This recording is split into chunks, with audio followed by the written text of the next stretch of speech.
Assalamualaikum warahmatullahi wabarakatuh. My name is Nur Aziza binti Idrus, and I will be the first presenter which is gonna talk about the introduction of the trade unions and recognition and its process. And my team will continue the other part of presentation. In Malaysia, trade unions are regulated under the Department of Trade Union Affairs, Ministry of Human Resources. A trade union is an organization that established for employees, forming a framework of relationship between the employees and the employers. Legal association must register as per instruction in the Trade Unions Act to obtain privilege in the trade unions. Having an employee representation from a trade union is legal to raise an issue if there is any dispute between the employer and the employee. Trade union act as watchdog to members, especially to employees if it's found the employees do not receive the fair treatment from the employer. Recognition of trade unions is an important agenda in industrial relations in Malaysia, IR. This is because recognition from the employer must be there to start collective bargaining. The purpose of this recognition is to maintain harmony and by the rules and laws that have been set as in Section 9, Industrial Relations Act, IRA. Employers are the upper class who have responsibility to their employees. Recognition from employers given to employees has two categories of employees.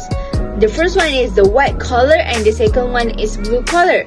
The white collar employees consist of high income professionals, while the blue collar workers consist of workers who do heavy work and are paid a salary according to the time of or hours. I guess that's all from me for the introduction. I will continue and I will pass this presentation to my other group members. Thank you.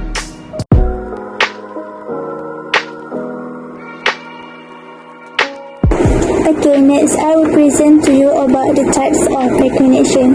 There are two types of recognition, which is general recognition and limited recognition. First types of the recognition is general recognition. The union's membership must be greater than 50.1% of all workers who join the trade union, collective bargaining members and non-members. This clearly demonstrated that general recognition require more workers up to 50.1%, and workers' participation can be as member or non-members of the trade union. As we all know, recognition is required for the trade union to act as a representative for the workers in order to protect their rights and carry out collective bargaining on their behalf. The Malaysian Trade Union Congress, for example, is one of the unions with more than 50.1% of members or workers. Next, second types of recognition is limited recognition. The union has limited recognition because it is only allowed to represent its members on grievances and personal satisfactions. What is the significance of the terms limited? It is due to the union's limited ability to discuss certain topic. The limited recognition derives from the general recognition that focuses on the claims and negotiating with the employer an issue related to working conditions such as working hours, whereas the trade union can only represent his own members in the case of the grievances and personal satisfactions. Furthermore, grievances are a complaint that is voiced by the employees toward the employer in the workplace. Grievances that has been represented by the union is not common. It is because the union mostly represent the employees on the matters of the benefits, bonus, working hours, and salary. For example, the case that has been represented by the union is in the terms of unfair disciplinary action that was taken against an employee and harassment.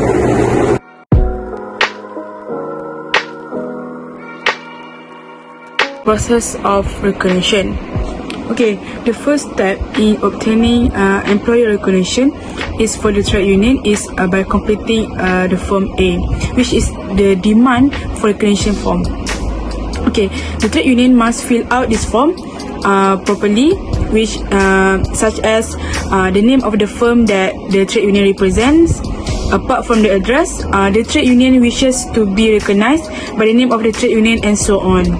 Okay, this form together with the copy of the trade union constitution must be sent to the employer. A copy of the document must also sent to the Director General of Industrial Relations.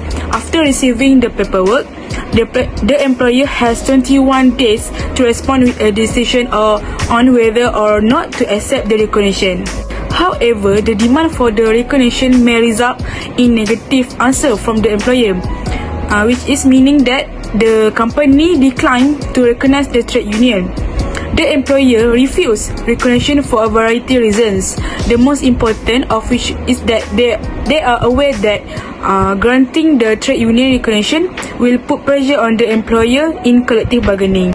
Okay, when an employer refuses to give the recognition, the employer is required to notify the union of the grounds for the refusal.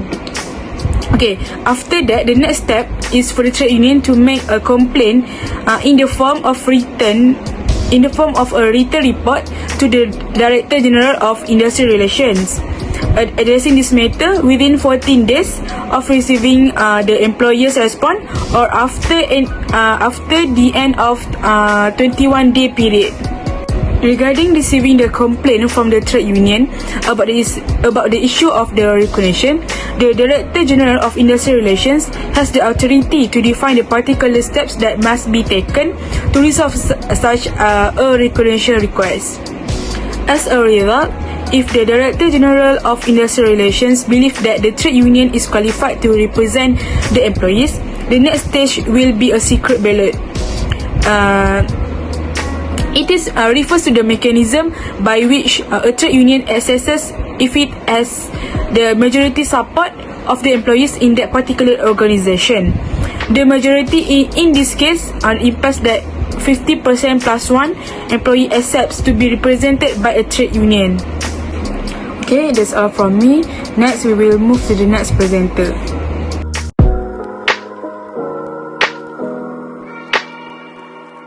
Assalamualaikum. Importance of recognition to a trade union. Employers and employees may commence bargaining in section 2A APP 1957 is originating for then of two collective agreement may be provided to help employees improve skill and experience in employment.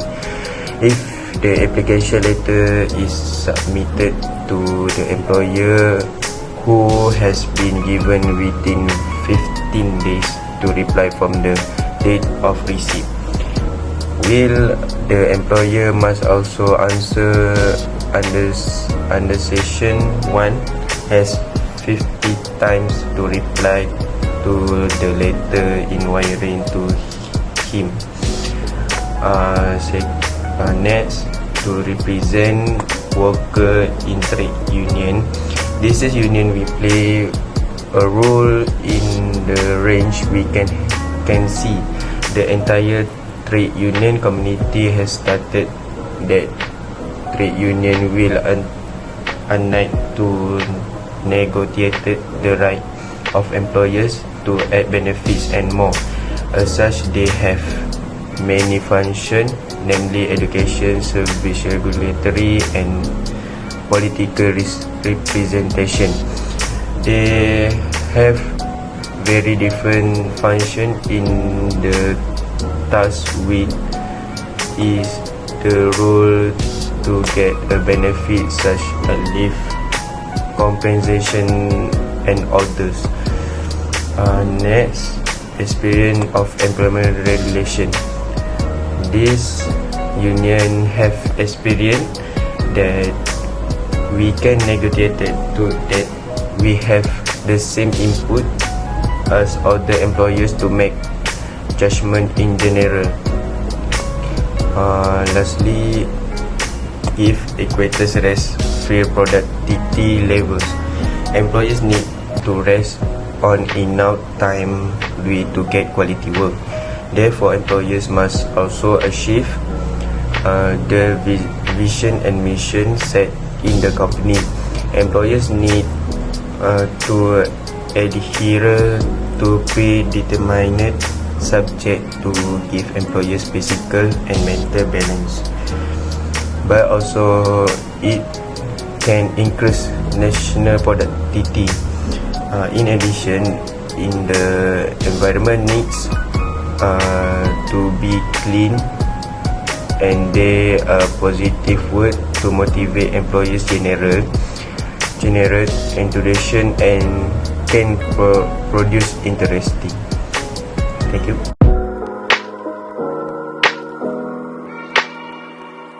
Other implication of recognition.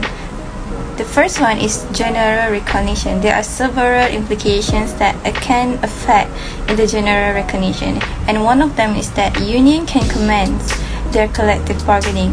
This is because in general recognition, given when its member represents the majorities of the worker at their workplace. Furthermore, to have a collective bargaining recognition known as the starting point for collective bargaining. And in addition, the union can also represent all employees, including the members' union and non-members' union. This can be only to implement if the majorities represented exceed 50.1% of the workers who join the union. Hence, the trade union is given the right to claim, discuss, and negotiate for the better terms and conditions on behalf of all workers in the workplace. As for the example, the Malaysian Trades Union Congress, abbreviated MTUC, which was the government-sponsored organization that became a trade union and registered under the Societies Act of 1955. MTUC is Malaysia's oldest national center, representing Malaysian workers in all facets of the labour platform, with more than 500,000 members, and the union represents all major industries and sectors. MTUC has emerged as a labour or workers' representative in Malaysia and on a global scale. The government has recognized this, and it is consulted by the government on major changes in labour law through the National Joint Labour Advisory Council. MTUC primarily represents labour workers at the International Labour Organization conference and meetings. So we can see that this trade union has a membership of more than 50.1%, and it also represents labour on a global scale. The second one is limited recognition. For implication of limited recognition, there are also some implications to the contrary, where the union cannot commence the collective bargaining, unlike the general recognition. So this is because limited recognition is known to make representations on individual members who have a grievance or complaint and to negotiate on behalf of the trade union members. So in addition, the trade union is also entitled to be prohibited from negotiating in order to help the members by solving problems on behalf of the all workers. For instance, the Tenaga Nasional Berhad (TNB) has formed a union known as TNB Unions, and it was designed for TNB employees. Besides, personal satisfaction cannot be the subject of the collective bargaining between the union and the employers. Only for particular grievance can be made for representation to negotiate with the employees, and since it is known that limited recognition only involved when the members of the union is less than 50%, that shows it is literally represented only for the union members. And this is because personal satisfaction cannot be negotiable with what has been said. So employees must be adhered to it, and therefore unions can represent what actually happens in their organization to the employer. Hi, I'm back for the conclusion. In industrial relation, IR, the meaning behind it also explain the relationship between employers and the employees. Every step made in the establishment of a trade union must follow the rules and law in the Trade Union Act on 1959. and Industrial Relations Act 1967. The process of applying for negotiation and obtaining the consent of both parties must follow these rules. With that is the end of our presentation for today. Thank you so much for spending your time to watch our video presentation, and I would like to have a good feedback from you, sir. Thank you so much. Have a great day. Assalamualaikum warahmatullahi wabarakatuh.